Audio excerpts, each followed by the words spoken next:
दोस्तों, अक्सर कई लोगों के मन में यह सवाल आता होगा कि जवाहरलाल नेहरू को भारत रत्न पुरस्कार 1955 में दिया गया, जबकि भारत के संविधान निर्माता डॉक्टर बाबा साहेब अम्बेडकर को भारत रत्न उनके मरणोपरांत 1990 में दिया गया था। वो संविधान जिसकी वजह से ये देश इतने सालों तक चलता आ रहा है। भारत का ये सर्वोच्च नागरिक पुरस्कार उन व्यक्तियों को दिया जाता है जिन्होंने राजनीति, साहित्य, विज्ञान, कला और सामाजिक कार्य जैसे विभिन्न क्षेत्रों में राष्ट्र के लिए असाधारण योगदान दिया है। इस प्रतिष्ठित सम्मान के सबसे उल्लेखनीय प्राप्तकर्ताओं में से एक डॉक्टर बी.आर. अम्बेडकर भी हैं। हालांकि भारत के सामाजिक और राजनीतिक नजरिए में डॉक्टर अम्बेडकर का योगदान अतुलनीय है, लेकिन एक सच्चाई ये भी है कि 1956 में उनके निधन के दशकों बाद 1990 में उन्हें मरणोपरांत भारत रत्न से सम्मानित किया गया था। राष्ट्र के लिए उनके अपार योगदान को मान्यता देने में ये देरी कई महत्वपूर्ण बातें उठाती हैं। दोस्तों, इस वीडियो में हम 6 ऐसे महत्वपूर्ण कारणों के बारे में बात करेंगे कि आखिर ऐसी क्या वजह हो सकती हैं जिनकी वजह से डॉक्टर अम्बेडकर को भारत रत्न देने में इतनी देरी की गई। इससे पहले कि आप वीडियो में कहीं खो ना जाएं, इसलिए हमारे चैनल को सब्सक्राइब जरूर कर लीजिएगा। दोस्तों, ऐतिहासिक संदर्भ में देखा जाए तो डॉक्टर अम्बेडकर भारतीय इतिहास में एक महान व्यक्ति थे।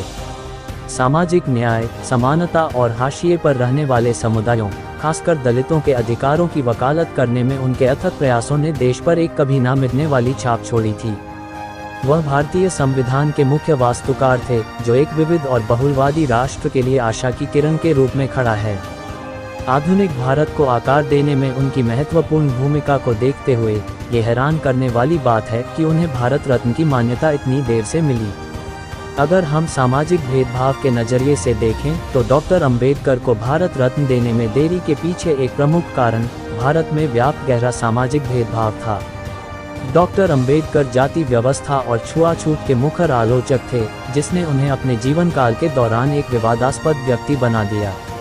सत्ता में बैठे कई लोग उनके महत्वपूर्ण योगदान को स्वीकार करने में अनिच्छुक थे, क्योंकि उनके विचारों ने उस समय की परिस्थितियों और स्थापित सत्ता संरचनाओं को चुनौती दे डाली थी।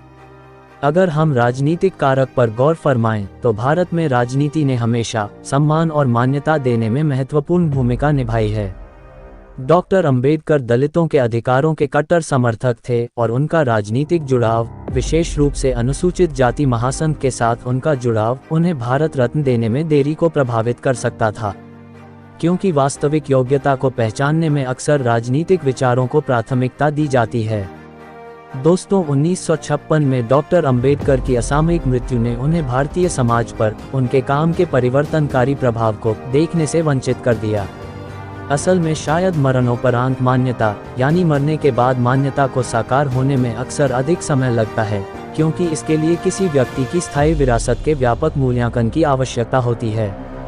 हो सकता है कि डॉक्टर अम्बेडकर को भारत रत्न प्रदान करने में देरी शायद उनके विचारों और कार्यों के स्थायी प्रभाव की पूरी तरह से सराहना करने के लिए समय की आवश्यकता के कारण हुई होगी।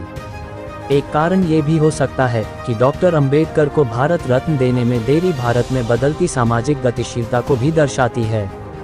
संविधान बनने के बाद से पिछले कई वर्षों में राष्ट्र के लिए उनके योगदान के महत्व की मान्यता बढ़ती ही चली गई। जैसे जैसे भारत विकसित हुआ, वैसे वैसे डॉक्टर अम्बेडकर के प्रति भारत के लोगों का दृष्टिकोण भी बदला, जिससे भारत रत्न के लिए उनकी योग्यता पर व्यापक सहमति बनी।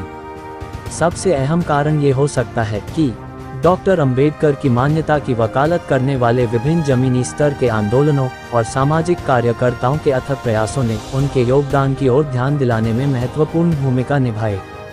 इन आंदोलनों ने उस व्यक्ति के लिए इस तरह के सम्मान में देरी करने के अन्याय के बारे में जागरूकता फैलाई, जिसने उत्पीड़ितों के उत्थान के लिए बहुत कुछ किया था।